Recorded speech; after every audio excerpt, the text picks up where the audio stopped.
desse mundo, ele chamaria os seus pelotões para o livrar da cruz, para o livrar da mão de Herodes, de Pilatos, mas ele diz, o meu reino não é desse mundo. E pelo decorrer do texto, a impressão que fica para mim é que aquele alguém não efetivou sua afirmação de seguir a Jesus, para onde quer que ele fosse. Né? Vou te seguir, Jesus, por onde quer que o Senhor for. Né?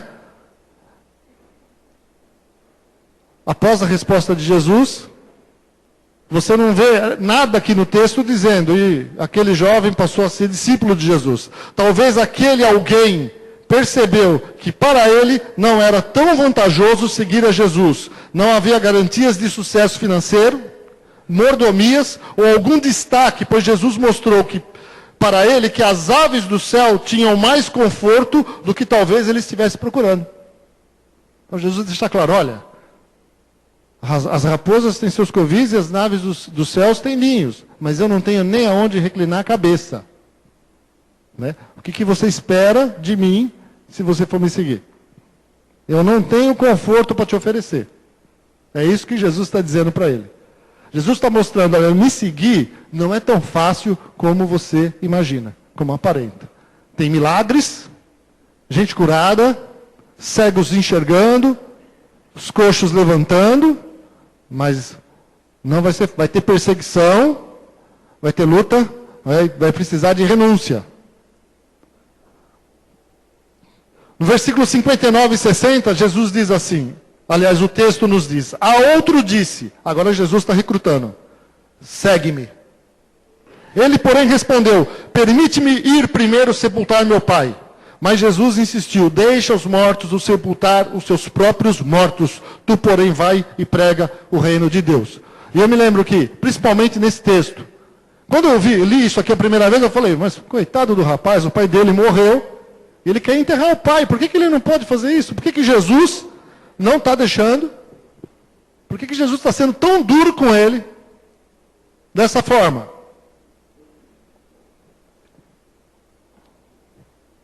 Então é o seguinte, queridos.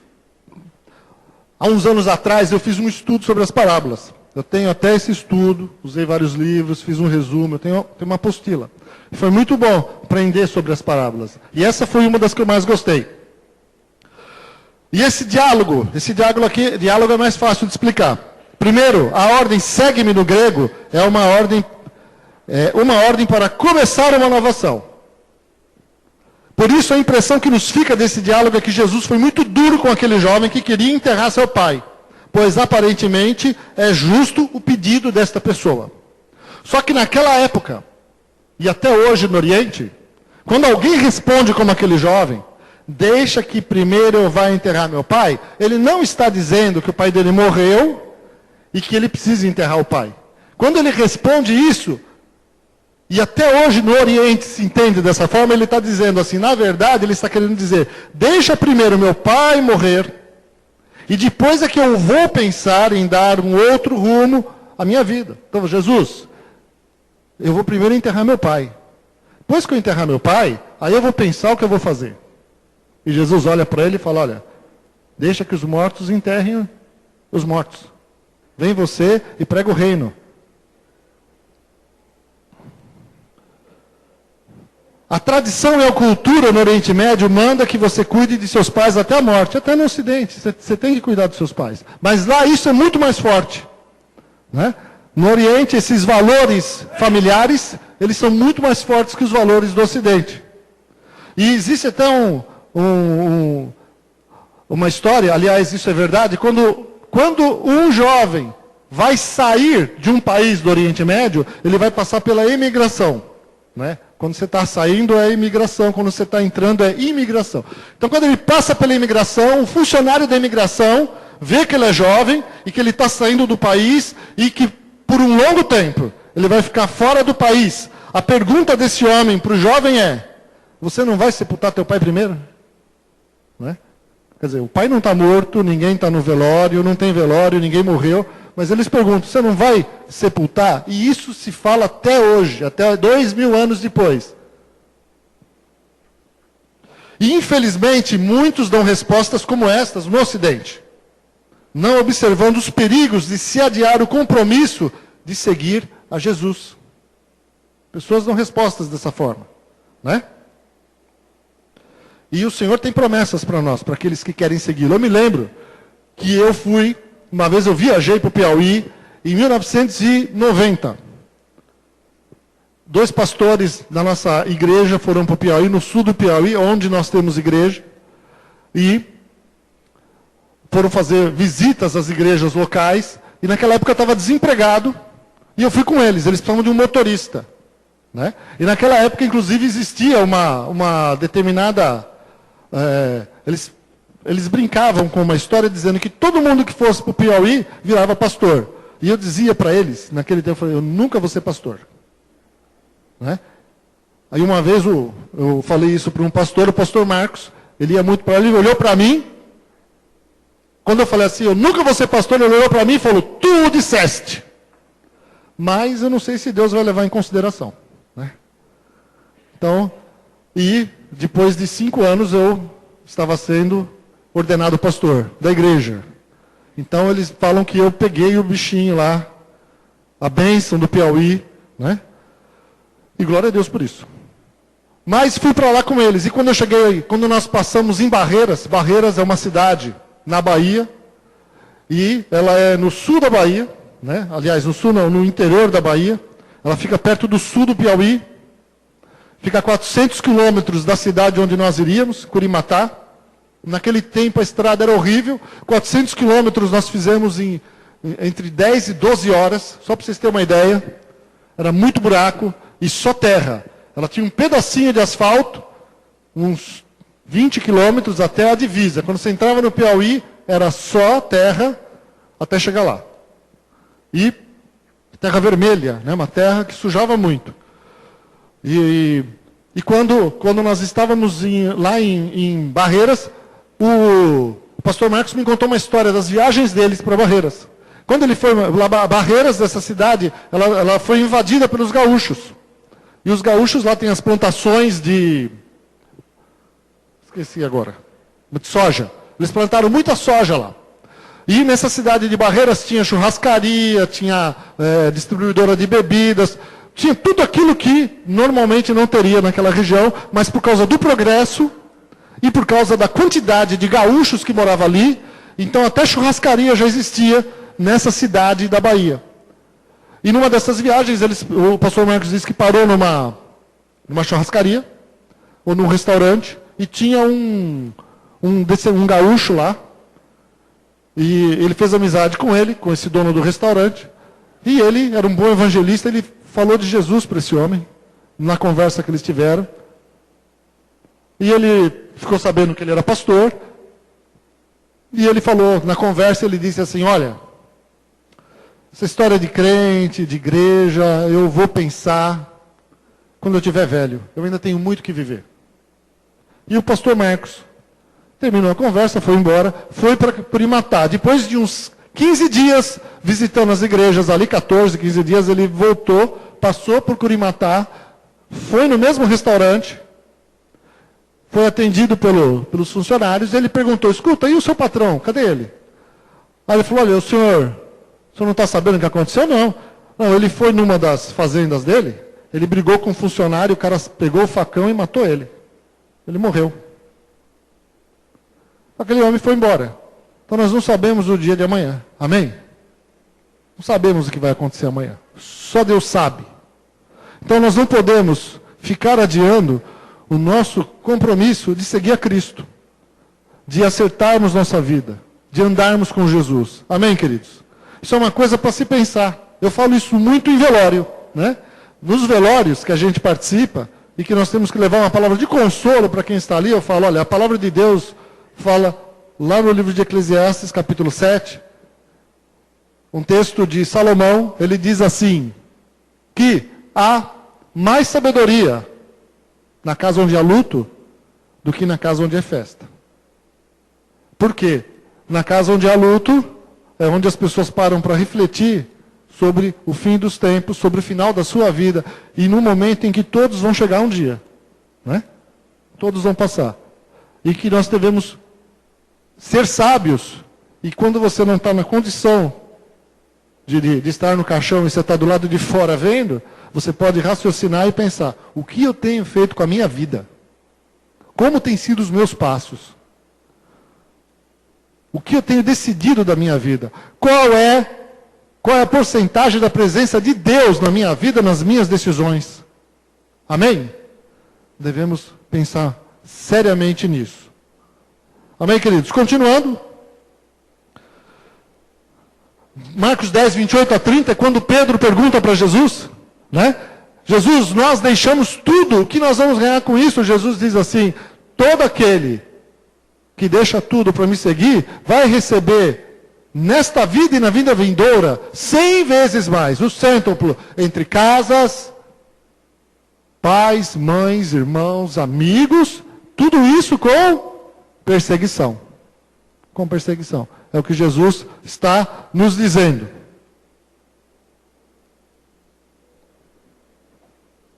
Versos 61 e 62 diz assim, outro lhe disse,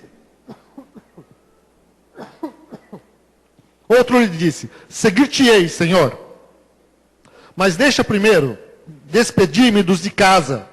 Mas Jesus lhe replicou, ninguém que tendo posto a mão no arado, olha para trás, é apto para o reino de Deus.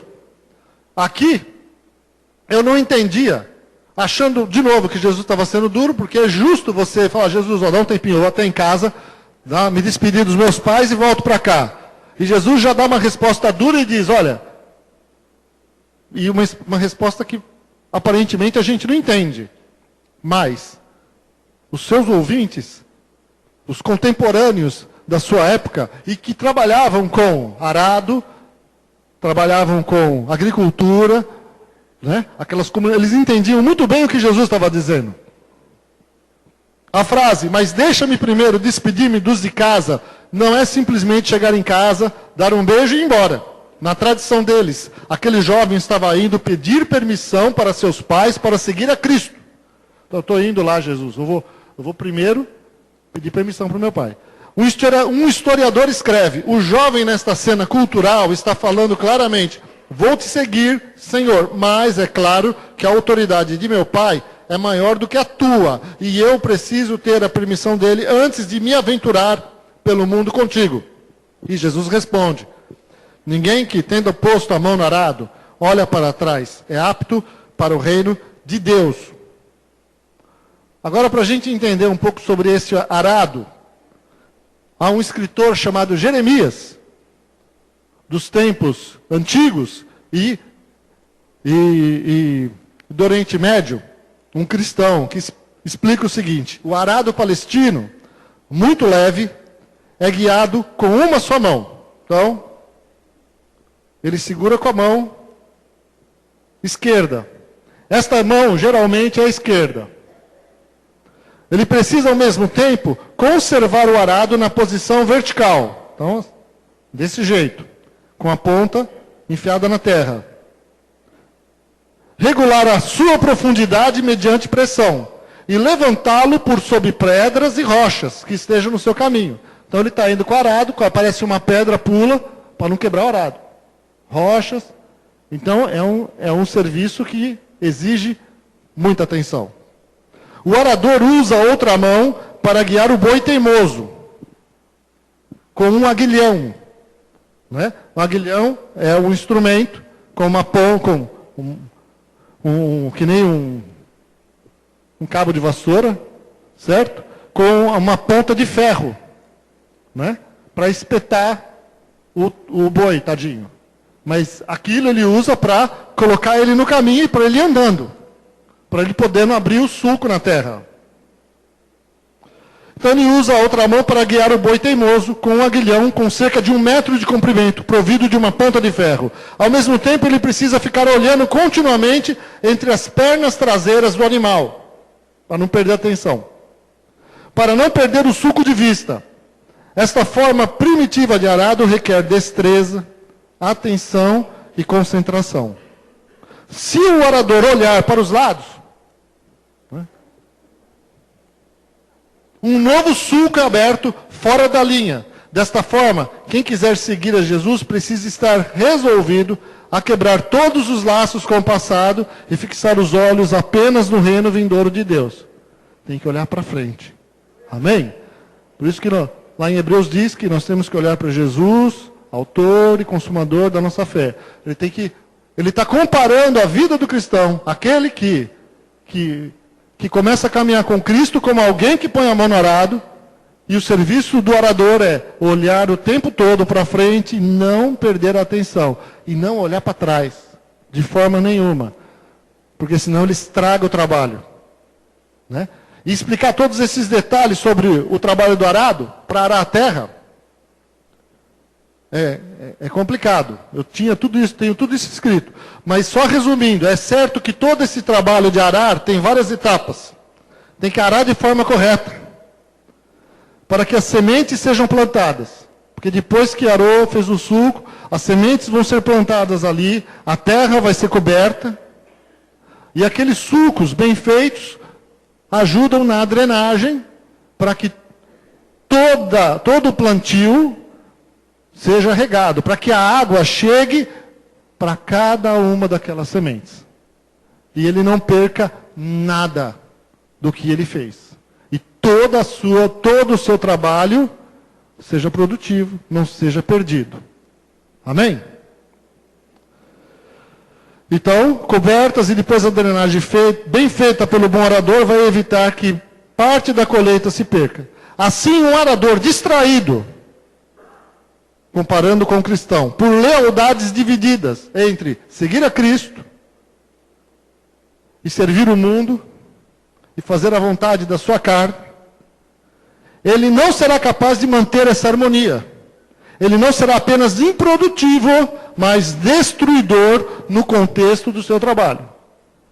Ele pode destruir tudo, pode causar grandes problemas no trabalho que ele está fazendo para o reino de Deus, que Jesus está comparando com aquele que põe a mão no arado e que não pode olhar para trás. Amém? Fala para quem está do seu lado aí. Não olhe para trás.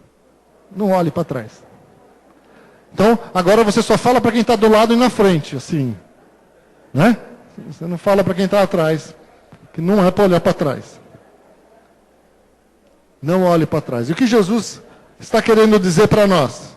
E é aqui que eu quero, essa noite,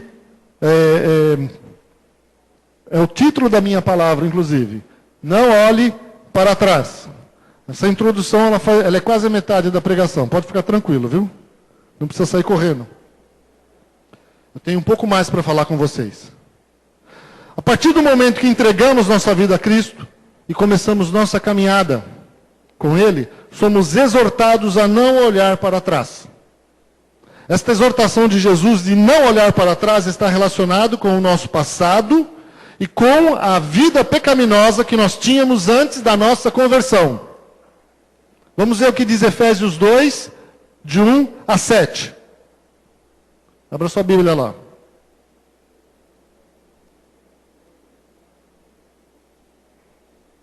Quem não trouxe Bíblia, vê o que está escrito. Aqui. Efésios 2, 1 a 7, diz: Ele vos deu vida, estando vós mortos nos vossos delitos e pecados, nos quais andastes outrora segundo o curso deste mundo, segundo o príncipe da potestade do ar, do espírito que agora atua nos filhos da desobediência, entre os quais também todos nós andamos outrora, segundo as inclinações da nossa carne, fazendo a vontade da carne e dos pensamentos, e éramos, por natureza, filhos da ira, como também os demais. Mas Deus, sendo rico em misericórdia, por causa do grande amor com que nos amou, e estando nós mortos em nossos delitos, nos deu vida juntamente com Cristo.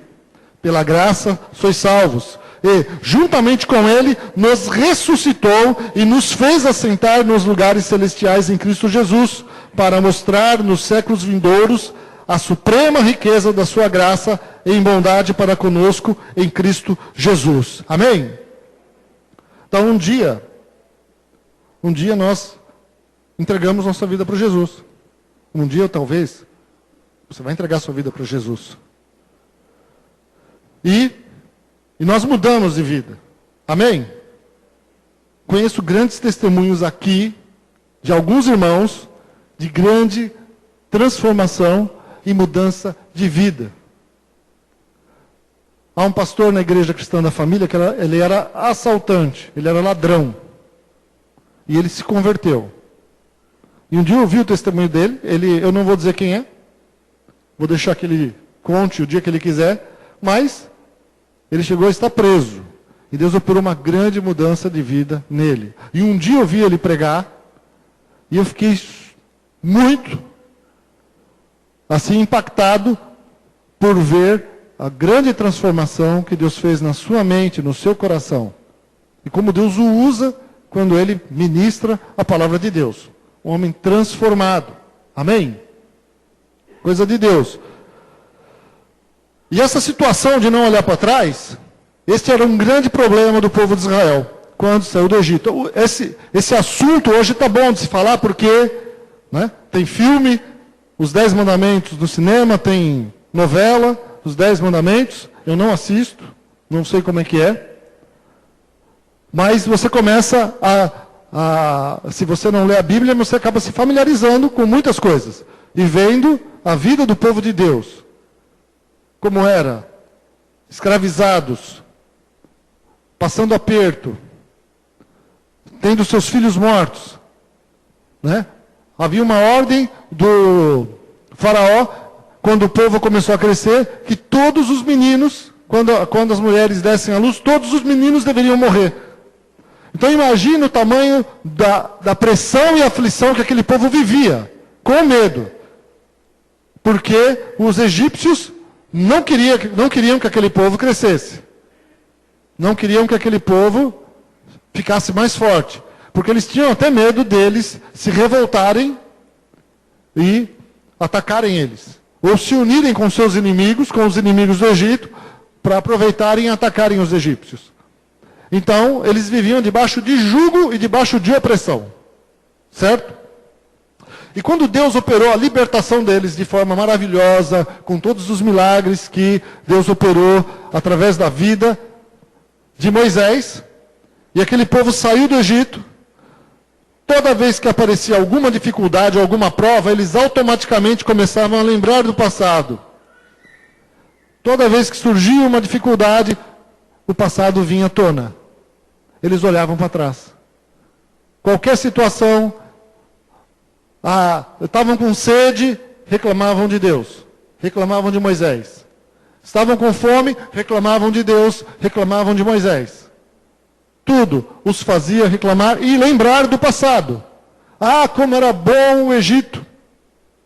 Nós tínhamos panelas lá com cebolas e alhos. Panelas com carne. Mentira, nem isso eles tinham. Quem nos dera morrer no Egito do que morrer aqui nesse deserto. Então eles reclamavam e o passado vinha à tona o tempo todo. Sem contar o que Deus estava tirando do coração deles. Tudo aquilo que eles aprenderam de errado no Egito. Adorar imagens, adorar bois. E até nas 10 pragas do Egito, cada uma delas, Deus estava ali colocando um Deus do Egito por terra, para mostrar que ele era mais poderoso do que qualquer Deus do Egito. E principalmente para mostrar para o seu povo, vocês podem confiar em mim, que eu tenho mais poder do que todos esses deuses do Egito, que vocês foram ensinados a adorar.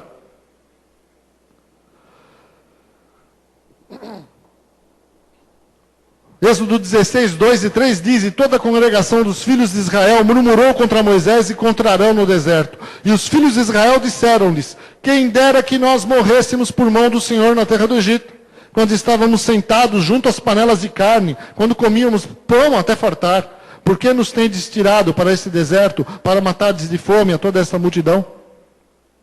Então, quando surgiam problemas, eles achavam que a vida que eles levavam no passado era melhor. E reclamavam de Deus. Um pastor disse que foi mais fácil Deus tirar o povo de Israel do Egito do que tirar o Egito do coração do povo de Israel. As coisas do Egito estavam enraizadas dentro deles. E a palavra de Deus nos ensina que o Velho Testamento, isso está em 1 Coríntios capítulo 10, nos ensina que as coisas do Velho Testamento são figuras, são sombras do que Deus iria fazer no Novo Testamento. E nós temos como entendimento que o Egito representava o mundo naquele tempo. O mundo e o pecado que nele está. E Deus estava levando o povo de Israel para a terra prometida, que é figura da nossa terra prometida. Do nosso céu, que está prometido para todos aqueles que entregam suas vidas a Cristo. Mas o que foi que impediu aquele povo de entrar na terra prometida? Foi a falta de fé em Deus e o apego ao passado. Ou seja, eles saíram do Egito, mas o Egito não saiu de dentro deles.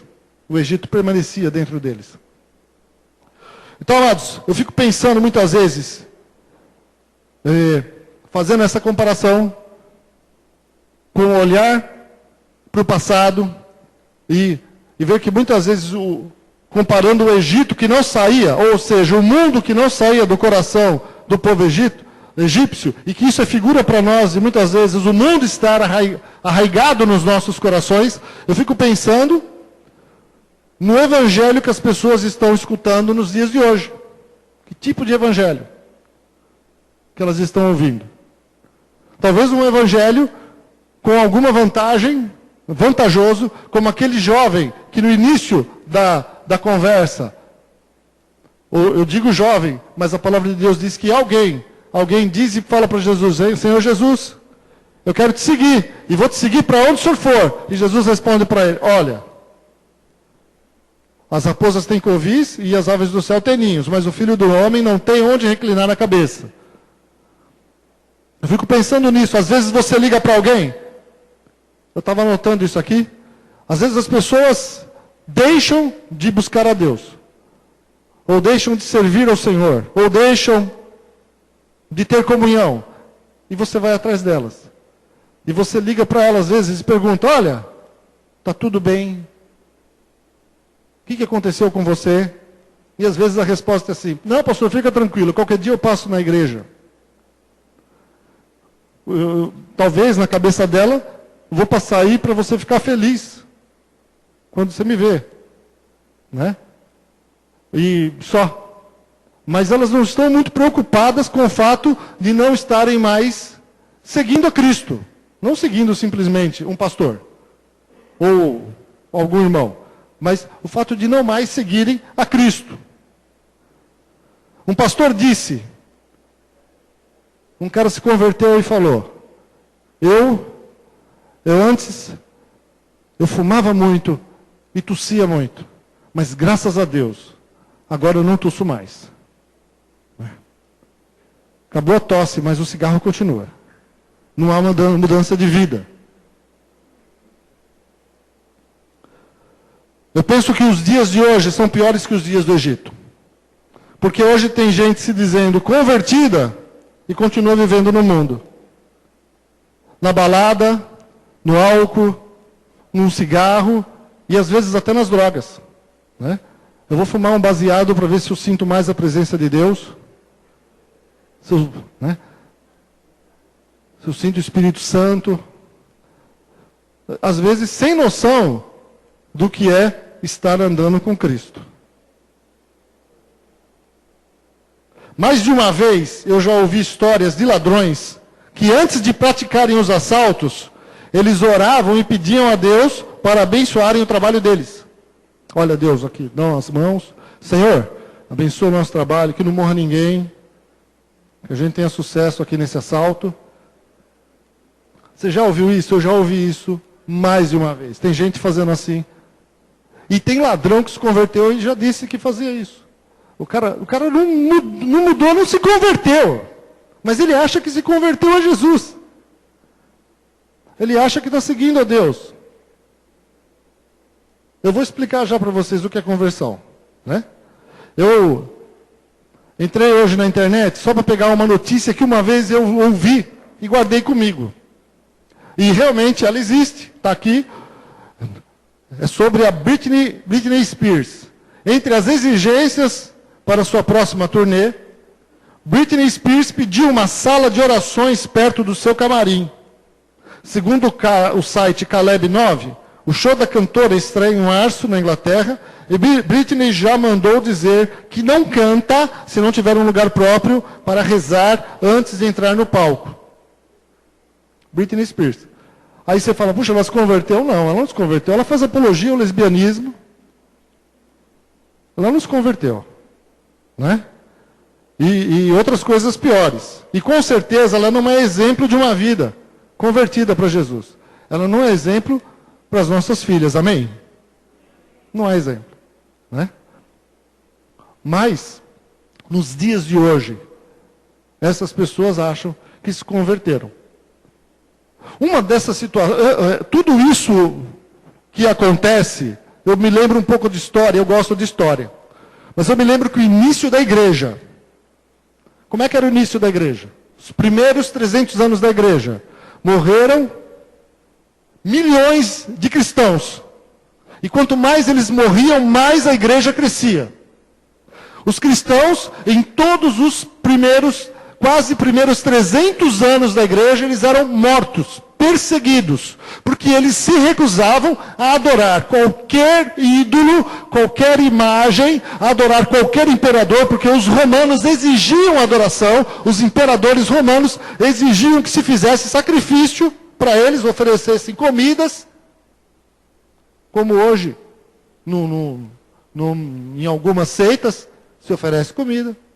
Né? Se oferecesse comidas e dissesse que eles são deuses, e fizesse o gesto Ave César, que era uma maneira de estar ali prestando reverência a César. E muitos cristãos, há muitas histórias, há vários livros que falam sobre isso, dos mártires da igreja, famosos, né? Alguns deles, que nem Policarpo, que foi morto morto pelas feras, e já velhinho, ele era colocado ali e falava, olha, é só você oferecer isso aqui e dizer, né, prestar reverência a César, só isso, só esse gesto, e você não vai ser lançado às feras. E ele falava, eu não vou negar Cristo, eu só adoro a Deus, eu só adoro o meu Jesus.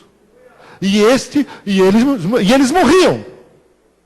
E os cristãos morriam pelas feras, morriam crucificados, queimados vivos, no óleo fervente, traspassados por lanças, decapitados de todas as formas. Ficavam em cadeias durante meses, sendo oprimidos a negarem a Cristo, viam suas famílias morrendo. Olha, se você não negar Cristo, sua família morre. E não negavam a Cristo. E o poder de Deus se manifestava na igreja de forma sobrenatural e poderosamente. O Espírito Santo estava ali, Deus estava sofrendo, Deus estava presente, o seu povo continuava firme e os milagres aconteciam aos rodos. Pessoas eram curadas. O Espírito Santo passeava no meio da igreja. Então, era um tempo de muitos sinais, prodígios e maravilhas no meio do povo de Deus. Amém? Porque para ser crente, para ser cristão, para servir a Deus, você tinha que estar disposto a morrer por causa de Jesus Cristo. Você tinha que estar disposto a entregar tudo, a sua vida. Você não estava pegado a nada. Amém? Primeiros 300 anos. Aí, o que acontece? Tito se converte. Quem era Tito? Imperador romano. Tito se converte. Ele vê lá, tem uma visão. Ele vê uma cruz. Né? Mais ou menos uma cruz. Podia ter posto as imagens aqui, mas não deu tempo, queridos. E por causa daquilo, ele entende que Deus ajudou ele a vencer uma batalha. E Cristo, imperador, agora, ele decreta que o cristianismo é a religião oficial do Estado. Mudou tudo, acabou a perseguição. Agora ser cristão é status. Ser cristão agora é bom, porque é a religião do imperador. E aí a igreja passa pela sua primeira grande questão. Até aquele tempo, ser cristão tinha que estar disposto a morrer. Quando a pessoa levantava a mão, quando ela entregava a vida para Jesus, sendo judeu ou gentil, os gentios não eram judeus, ou sendo gentil, eles sabiam que aquela decisão deles, como hoje muitos cristãos, quando se convertem lá no Oriente Médio, quando ele entrega a vida para Cristo, isso acontece até hoje. Ele sabe que, junto com aquela decisão de aceitar Jesus, já vem um pacote completo. Você vai perder seus direitos civis, você vai perder direito aos seus filhos, você vai perder direito às suas propriedades, você vai perder direito a tudo se você entregar a Jesus. E em alguns países é proibido deixar de ser muçulmano. Você nasceu muçulmano, você morre muçulmano. Se você se converteu ao cristianismo, você morre. E eles se sentem no direito, pela religião deles, a matar aquele que se entrega para Jesus. Então isso, amados, é interessante, né? Não sei se você sabia disso. Mas então, nos primeiros 300 anos era assim. Para ser cristão, você tinha que estar disposto. E o que acontece? Durante esse tempo, muitos negaram a Cristo.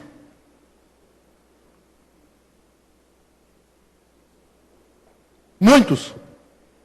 E quando alguém negava Cristo, automaticamente ele não ia nem mais na congregação. Porque aquilo era tão grave para ele, que ele entendia que ele não tinha nem direito a mais nada, porque ele negou a Jesus. Ele preferiu preservar a sua vida do que adorar a Deus. Ele aceitou adorar um Deus, qualquer coisa, prestar reverência a César, do que servir a Cristo. E aí, de repente, do dia para a noite, a igreja vira igreja do Estado. O que acontece? Agora, todos aqueles que negaram a Cristo voltam para a igreja. E isso é o primeiro dilema dos crentes, dos fiéis, dos fervorosos. O cara aí não quis saber de nada. Eu paguei, vi gente morrer, estava disposto a morrer, paguei com a minha vida, perdi isso, perdi aquilo, os outros estão voltando. Então, primeiro dilema. Mas começa aí uma mistura e a igreja começa a perder a pureza. Começa a perder aquela pureza do cristianismo puro e verdadeiro. E aí vai quem quer, quem não quer, quem quer Jesus, quem não quer Jesus, quem se converte, não se converte, acha que se converteu e entra dentro da igreja naqueles tempos. E depois a igreja passa pela Era das Trevas. Quem gosta de história, lê lá, tem 10 livros do Justo Gonzalez, que falam sobre as eras da igreja, e tem a Era das Trevas. A Era das Trevas é a igreja perseguindo os cristãos verdadeiros e matando eles. Então chegou a esse ponto da igreja perseguir aqueles que não estavam aceitando tudo que foi entrando e fazendo a igreja ficar totalmente errada. Mas isso é história para vocês. Então hoje, a gente vive desse jeito. E eu fico me perguntando, nós temos que nos perguntar, Senhor, será que eu me converti mesmo? Eu cheguei um tempo na minha vida, eu conto o meu testemunho, já contei aqui, em que eu um dia tomei uma decisão e entreguei minha vida a Cristo num culto da fogueira. Num acampamento de jovens, 17 anos. Mas eu confesso e já falei, demorou para eu ter mudança de vida. Até um dia que eu entendi que o Espírito Santo estava me constrangendo a mudar de vida. E houve uma época que eu achei que eu não ia mudar. Que eu ia ser um sem vergonha, safado, dentro da igreja. Porque eu era. Sem vergonha, safado. Eu só não tinha, até ter uma mudança séria de vida, pego as meninas porque eu não consegui. Entendeu? Porque se eu tivesse oportunidade, eu tinha aprontado. Já contei que eu era convertido, contei há pouco tempo aqui, né? E na empresa onde eu estava, convertido, indo na igreja, tinha uma gaveta na minha mesa, auxiliar de faturamento numa empresa de materiais de construção lá em Diadema, pertinho de um rio, ficava ali perto de um córrego, que hoje não existe mais, é uma grande avenida que liga tudo ali até... Passa pela Fundação Santo André, aquela avenida, alguns vão saber onde eu falo, mas ali ficavam as revistas pornográficas do departamento. E eu era o responsável pelas revistas pornográficas do departamento. Então, e só tinha homem no trabalho. Então, você imagina, meus irmãos, o ambiente. Então, era um negócio... Evandro, eu vou até o banheiro, você me arruma uma revistinha, pega aqui, essa eu já li, não, vai ser essa hoje e tal, pega aqui. Controlava as revistas pornográficas do departamento. Aí você pergunta, ou quem visse, ou quem tivesse uma vida séria com Jesus e olhar para mim e falar, meu, esse cara é convertido. Esse cara, picareta, malandro. E eu era, assim, estava iludido, né? Precisando de uma mudança de vida. Né? Na faculdade... colando pra caramba, não tinha autoridade, não tinha moral para pregar o evangelho na sala de aula. Não tinha moral. Um dia que eu tentei, eu percebi que eu não tinha moral. Eu falei, eu estou colando aqui, sendo desonesto aqui dentro. Que moral eu tenho para falar de Jesus para alguém aqui dentro? Até um dia em que eu percebi, lá com os meus 19, 20 anos de idade, que quando um rapaz me questionou dentro da sala de aula sobre a fé em Cristo Jesus, eu gaguejei e não sabia falar, e estava na igreja. Ia em escola dominical, todo culto, todo domingo. E eu saí de lá envergonhado, eu falei assim, que diabo de crente eu sou? Né? Vocês hoje não estão com vontade de rir de nada, né? Nem com diabo de crente. Ou a palavra está falando com você, né? Talvez. Esse silêncio talvez seja isso, falando conosco. Eu não estou te julgando. Estou dizendo que está nos fazendo refletir sobre as nossas vidas e as nossas ações. Sobre a maneira como nós temos levado o Evangelho. Amém? Talvez seja isso. Mas me fez refletir. E eu comecei a me preocupar. E eu me lembro que eu comecei a orar. Falar, Senhor, eu preciso mudar de vida. O que está acontecendo comigo? Aí eu, graças a Deus, comecei a namorar com a minha esposa, a Sandra, que hoje não está aqui porque ela teve uma gripe fortíssima essa semana, ficou boa até hoje de manhã, a gripe atacou ela de novo. Orem por ela. E Deus usou a Sandra, porque a Sandra era uma jovem comprometida com Deus. Irmãos, ser alguém comprometido com Deus faz diferença na vida dos outros, amém? Quando você tem um compromisso sério com Cristo, você contagia as pessoas que estão ao seu redor. Você contagia. Quantos testemunhos que a Sandra dá aqui, de pessoas, de jovens, de amigos na escola, e ela é brava, então ela apontou aqui um testemunho de um amigo que ela falou, eu vou bater nesse cara. E Deus usou ela para o cara se converter, e virou o melhor amigo dela. Foi para a igreja. Um cara terrível dentro da sala de aula. Mas ele foi contagiado com a presença de Deus na vida dela. E quando você tem a presença de Deus na tua vida, quando você vive um evangelho verdadeiro, as pessoas ao seu redor começam a ser contagiadas com Cristo que vive em você. Amém? E eu fui contagiado. E eu quis mudar de vida. E ela pegou pesado e falou, que coisa, você se descrente e que cola. Né? Contei, não vou contar de novo. Não vou ficar contando de novo como é que foi tudo isso. Mas, mudança de vida.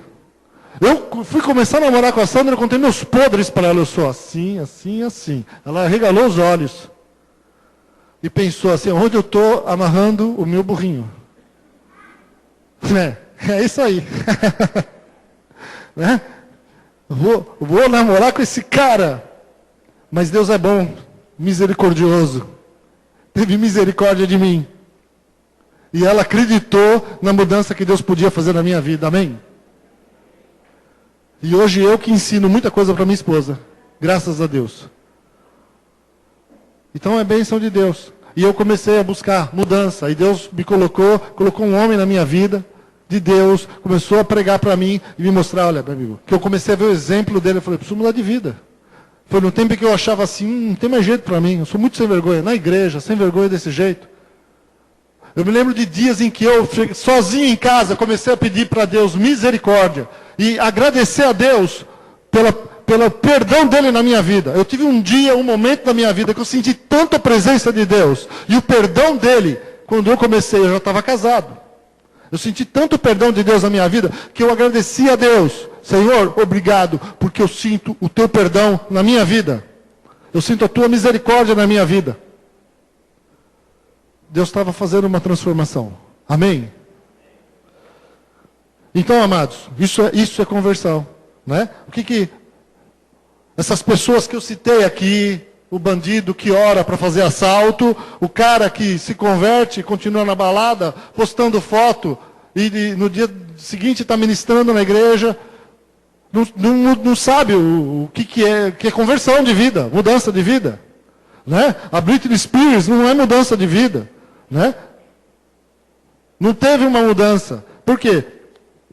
A palavra de Deus nos mostra lá em Mateus 3, 1 a 2, quando fala de João Batista que veio anunciar, veio preparar o caminho de Cristo. Né? João Batista, ele começa a anunciar o evangelho do arrependimento, ele começa a anunciar o arrependimento. Arrependei-vos, porque é chegado a vós o reino de Deus. Então naqueles dias apareceu João Batista pregando no deserto da Judéia e dizia, arrependei-vos, porque está próximo o reino dos céus. Arrependei-vos. Então, antes de Jesus começar o seu ministério, apareceu João Batista pregando o arrependimento dos pecados. Sem arrependimento, não há conversão de vida. A palavra arrependei-vos, no original grego, significa metanoia. Então, no grego, metanoia, que é a palavra usada nesse texto, ela significa mudança de mente. Mudança de direção. Uma mudança. Você deixa de fazer o que você fazia. Você começa a pensar de forma diferente na sua vida e nas coisas de Deus. Né? Conversão significa mudar de direção. Sem Deus, todos os homens, sem exceção, estão transitando por uma avenida que os levará diretamente à perdição. Por melhores que as pessoas possam ser, o pecado está enraizado em suas vidas e conduzindo-as através de uma avenida que vai levá-las à morte eterna, que é a separação de Deus por toda a eternidade. A palavra de Deus diz em Hebreus 12, 14, sem santificação ninguém verá o Senhor. E santificação aqui nesse versículo significa pureza de vida. Pureza de vida. Sem pureza de vida, diz a Bíblia em Hebreus 12, 14, ninguém verá o Senhor. Amém?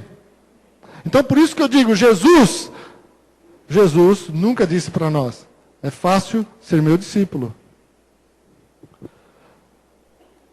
Eu não sei, eu peguei um texto aqui, antes de falar sobre ele, eu queria te perguntar uma coisa, você já viu um cachorro voltar ao seu vômito? Quem já viu isso aqui? Levanta a mão. O cachorro voltar ao vômito. Eu já vi. Eu me lembro até hoje dessa cena. Até hoje. Tão nojenta e tão marcante que foi para mim. Eu acho que Deus sabia que um dia eu ia me converter. E que eu ia ler esse texto da Bíblia. E eu precisava lembrar dela. Eu me lembro, eu tinha 14 anos, morava na Rua Finícia, em Santo André. O cachorro na frente do meu vizinho, ele vomitou. Isso é aquela bola de vômito. É para você sentir nojo mesmo. E aí ele foi e voltou e começou a lamber o vômito. Aí eu sou uma pessoa que eu não sou nojenta, não tenho problema, vejo coisas terríveis e não me dá nada. Mas aquele dia, aquela cena, embrulhou o meu estômago. E eu quase vomitei, eu não conseguia olhar para aquilo de tão nojento que era. Ver um cachorro voltar ao seu vômito. Negócio nojento. Então nem fique pensando nisso, se você ainda vai jantar essa noite. Amém? Porque é nojento. E a palavra de Deus, ela faz comparação à nossa vida. Agora, pensando no cachorro antes, querido. Para o cachorro isso é normal. Para o cachorro isso não é nojento. Porque ele é um animal irracional. Certo? Você pode achar, você pode ficar inconformado. Como é que pode um cachorro fazer isso? Para o cachorro está tudo bem. Eu tenho uma cachorrinha que eu, no momento de... como é que eu poderia dizer? Insanidade, eu deixei entrar na minha casa.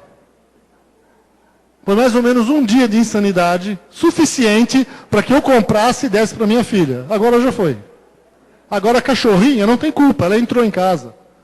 E por mais que eu me arrependo de ter deixado ela entrar, e mais que eu entenda que eu não devia ter feito isso, eu tenho amor por ela porque ela não tem culpa. Certo? Ela não tem culpa. A culpa foi minha, que deixou ela entrar num apartamento, né? E morar num apartamento. Eu tenho todo dia a obrigação de sair com ela à noite. Não importa a hora que eu chegue em casa. E quando eu penso nisso, eu lembro, maldito dia. Oh Deus. Né? Porque a cachorra é da minha filha, mas ela não limpa, não dá comida, aquelas coisas. Quem cuida é os pais. E a gente cai nessa mentira, nesse engodo. Você vai cuidar, você vai vai nada. E se deixar, uma cachorra morre. Então você cuida. Bom, irmãos, e a minha cachorrinha está na rua, dependendo do que. Ela é uma cachorrinha limpinha, bonita, branquinha. Mas dependendo do que ela cheira, ela quer se esfregar no chão. Assim, você já viu? Eu tenho que puxar. Eu falei, não tem carniça aí. E o cachorro, porque o cachorro é normal para o cachorro. É cachorro, ele é um animal. Então a minha cachorrinha, ela não se preocupa que ela tomou banho, que ela está limpinha, que ela vai entrar em casa, vai andar dentro da minha casa.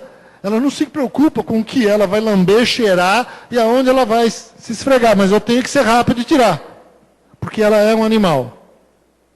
E o pior, irmãos, que Deus, que Pedro, o apóstolo Pedro, ele escolhe justamente uma passagem dessa para comparar a nossa vida quando nós voltamos atrás. Então é sério essa história de você voltar atrás, de você olhar para trás, de você voltar a viver de novo no pecado que Deus te libertou.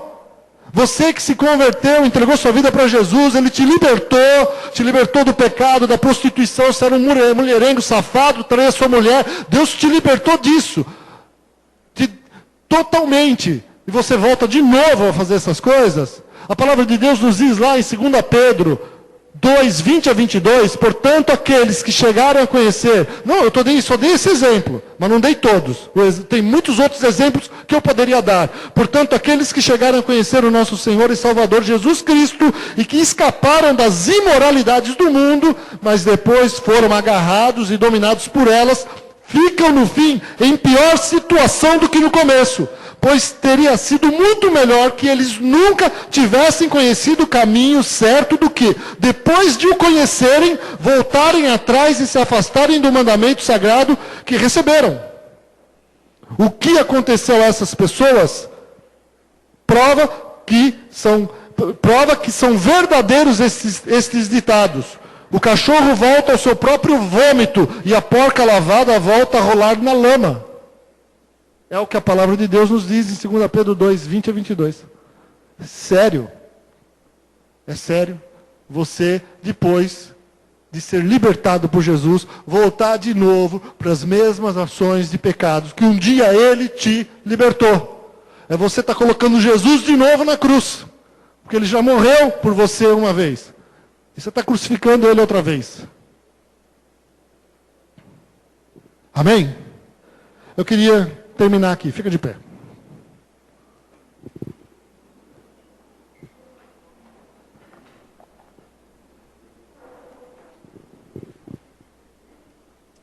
Glória a Deus. Agora, amados, a palavra de Deus nos diz que é uma grande promessa de Deus para os que não voltam atrás. Amém? Para aqueles que se arrependem. Aleluia. Porque eu também entendo que a grande misericórdia de Deus nos diz assim: se confessarmos os nossos pecados. Pode vir, querida. se confessarmos os nossos pecados, Ele é fiel e justo para nos perdoar dos pecados e nos purificar de toda injustiça. Amém? Então tem perdão para você. Tem perdão para mim. Tem perdão para nós. E a palavra de Deus diz lá em Lamentações 3, que as misericórdias do Senhor se renovam a cada manhã. E elas são a causa de nós não sermos consumidos.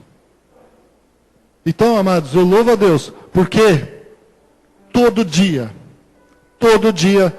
sobre a tua vida, brilha o sol da justiça. Todo dia sobre a tua vida, brilha a misericórdia de Deus. Todo dia. E Deus tem paciência com você e comigo. E ai de nós, se não fosse a longanimidade de Deus e a benignidade de Deus. O que seria das nossas vidas? Mas nós precisamos levar a sério a nossa conversão de vida. E entender verdadeiramente o que é conversão. Se realmente estamos convertidos. Ou se voltamos de novo para uma vida de pecado e nos acostumamos a ela. Uma vida de desagradar a Deus simplesmente, de dizer que não tem mudança, ou nos acostumamos a pecar e pedir perdão todo dia. Nós precisamos vigiar, amém? Precisamos pedir para Deus mudança de vida verdadeira. Pedir que Deus nos encha do Espírito Santo. Que Deus limpe as nossas vidas. Buscar a Deus de todo o coração. Glória a Jesus.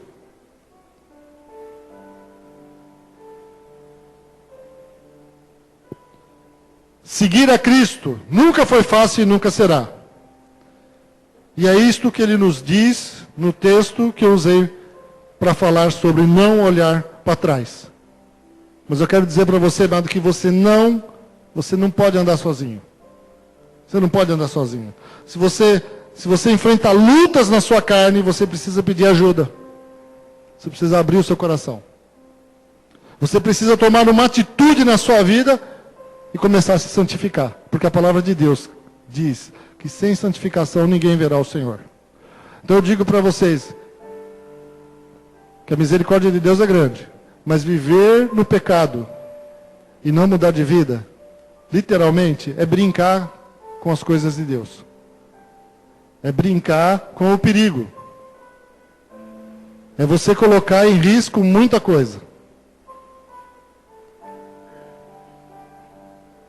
Talvez você esteja hoje aqui entendendo que você ainda não se converteu e precisa se arrepender dos seus pecados. Por isso eu queria orar por duas coisas. Amém? Antes de orar, eu queria que você prestasse atenção nessa música. Eu vou pedir para a Thaís parar um pouquinho. Eu queria que você fechasse seus olhos, ouvisse essa música. Se você quiser cantar também, pode cantar. Tem uma música muito bonita. Uma música que toda vez que eu ouço essa música, Deus toca no meu coração e me lembra do meu compromisso com Ele. Me lembra o dia em que Jesus mudou a minha vida. O título dessa música é Eu Jamais Serei o Mesmo. Eu jamais serei o mesmo. Amém? E nós precisamos ter uma conversão com Cristo dessa forma. De entregar nossas vidas para Jesus. E nunca mais sermos os mesmos. Amém, queridos? Então, antes de orar, eu quero orar por dois motivos. Eu quero orar por arrependimento, com toda a igreja. Para que Deus, através do Espírito Santo, produza verdadeiro arrependimento nas nossas vidas. Verdadeira metanoia. Isso é conversão. Amém? Eu vou pedir que as irmãs fechem as portas. Se puder apagar a luz aqui na frente. Se você quiser, você pode cantar. E depois eu quero orar. Esse é o primeiro motivo. Vamos lá. Enquanto isso você ora, você deixa Deus ministrar no seu coração.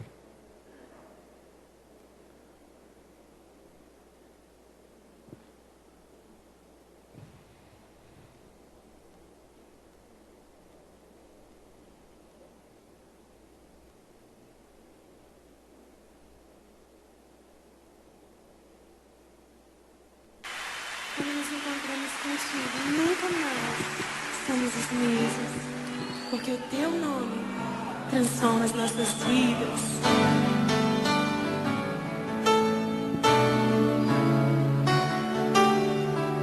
Eu jamais serei o mesmo. A porta fechei, não volto atrás. A minha carreira completarei e eu jamais serei o mesmo. Eu jamais serei. Eu jamais serei. Você pode cantar? O mesmo. A porta fechei, não volto atrás. A minha carreira completarei e eu jamais serei o mesmo. Como fogo arde em mim, e o poderoso inunda me, destruindo as trevas, queima todo o mal e acende a chama que glorifica a ti. Nas maiores alturas eu quero viver, Senhor, opera em mim. A glória de Deus enche o meu ser e eu jamais serei o mesmo. Aleluia! Como um fogo arde em mim e o poderoso inunda-me, destruindo as trevas, queima todo o mal e acende a chama que glorifica a ti. Como fogo Aleluia. Baixa um pouquinho o volume. Glória a Deus, amado. Eu queria orar por isso. Um dia quando você entregou, pode acender a luz aqui, quando você entregou tua vida para Jesus. Quando você entregou, é para não voltar mais, não olhar mais para trás, amém? Então nós precisamos de verdadeiro arrependimento. E eu queria orar por isso hoje. Porque quando há falta de arrependimento, nós continuamos vivendo no pecado, nós não nos preocupamos com Jesus Cristo na nossa vida, se vamos um dia estar com Ele ou não, porque não há arrependimento.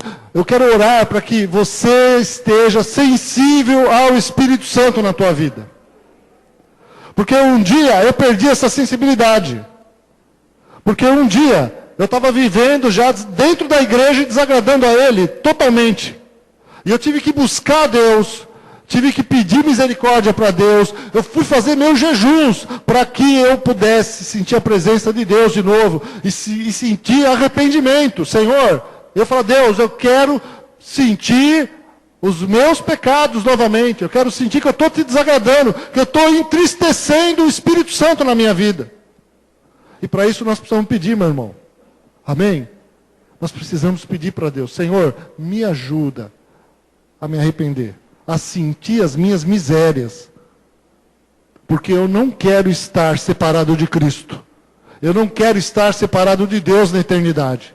Então feche seus olhos, eu queria orar por isso, com todos nós. Aleluia. Senhor, em nome de Jesus Cristo, eu quero te pedir nesse momento, tem misericórdia de nós. O Senhor conhece cada coração que está aqui essa noite, ouvindo esta palavra, que talvez seja uma palavra dura, mas é uma palavra de exortação para nós. E que seja uma palavra de exortação mesmo, para todos aqui. Para aqueles que estão caminhando seriamente com Cristo. E para aqueles, ó Deus, que têm levado uma vida de cristianismo sem temor nenhum. sem temor nenhum, Senhor. Vidas frias, onde, Senhor, não se sente mais o desejo de orar, de buscar a Tua presença, onde o pecado não incomoda mais. Eu quero pedir essa noite misericórdia. Tem misericórdia de nós. Para que, Senhor, nós sejamos sensíveis ao Teu Espírito Santo. Sensíveis ao Teu alerta de misericórdia a todos nós. Sensíveis, ó Deus amado, aos nossos pecados. Senhor, eu peço essa noite, opere em nós verdadeiro arrependimento. Verdadeiro. Para que, Senhor, não venhamos apenas pedir, tem misericórdia de nós, ou perdoa os nossos pecados, mas verdadeiramente nós possamos nos arrepender dos nossos pecados, Senhor. E não pedir perdão porque aprendemos a pedir perdão e aprendemos que temos que pedir perdão dos pecados. Mas pedir perdão com sinceridade. Por isso, Deus, eu peço essa noite, visita-nos, Pai. Visita cada um dos Teus filhos aqui, Senhor. Em nome de Jesus Cristo, eu quero pedir essa noite que o Teu Espírito Santo produza em nós verdadeiro arrependimento. Hoje, amanhã, durante esta semana, Pai. Que o Senhor tenha acesso às nossas vidas. Que nós possamos com os nossos próprios lábios dizer, Deus, me transforma, muda o meu interior. Senhor, faz em mim o que for preciso. Para que eu abandone o pecado, para que eu deixe de entristecer o Teu Espírito Santo, para que eu leve as coisas de Deus com seriedade nesta vida, Pai. Senhor, em nome de Jesus, eu te peço essa noite, faz isso em nós, Senhor. Faz isso nas nossas vidas, ó Deus. Tem misericórdia de nós, em nome de Jesus Cristo. Glória a Deus. E eu queria orar também essa noite, pela vida daqueles que estão aqui, e querem entregar a vida para Jesus Cristo. Ou que entendem hoje que precisam entregar a vida verdadeiramente para o Senhor. Se você quer fazer isso, levanta a sua mão, eu quero orar por você. No seu lugar aí, eu não vou te chamar aqui não. Você pode ficar no seu lugar. Eu quero orar pela tua vida e pedir para que Jesus entre no seu coração. Se você quer entregar, a palavra de Deus nos ensina que nós precisamos de livre e espontânea vontade, um dia nas nossas vidas, dizer, eu quero que Jesus Cristo seja o meu Senhor e o meu Salvador. Que Ele dirija a minha vida e que Ele perdoe os meus pecados. E se você quer fazer isso hoje, levanta a sua mão, que nós vamos orar pela tua vida. Amém? Levanta bem alto. Glória a Deus. Tem uma pessoa ali que quer fazer isso. Se alguém puder próxima dela, dele, pode ir lá. Só fica um irmão junto para orar comigo. Tem mais alguém ali? Glória a Deus. Amém? Glória a Jesus. Então, eu peço que alguém esteja junto com essas pessoas que levantaram a mão. Um irmão esteja junto, para repetir essa oração com eles. Para eles não fazerem essa oração sozinhos. Amém? Glória a Deus. Vamos fazer o seguinte, vamos todo mundo orar. Amém? Agora, todo mundo vai fazer essa oração de novo. De entregar a vida para Jesus. Se você está aqui e quer entregar a vida para Jesus, pela primeira vez, ou se você entende que você tem que fazer uma aliança, renovar a tua aliança com Cristo, levanta a tua mão bem alto e nós vamos orar. Glória a Deus. Aleluia. Então feche os seus olhos e repita essa oração comigo. Senhor Jesus, esta noite, pela primeira vez, ou mais uma vez, eu entrego o meu coração a Cristo Jesus. Eu te declaro, Jesus Cristo, meu Senhor e meu Salvador. Jesus, perdoa os meus pecados. Me ajuda a andar nos teus caminhos. E escreve o meu nome no livro da vida. Eu oro em nome de Jesus Cristo. Amém. Amém. Glória a Deus. Glorifica a Deus.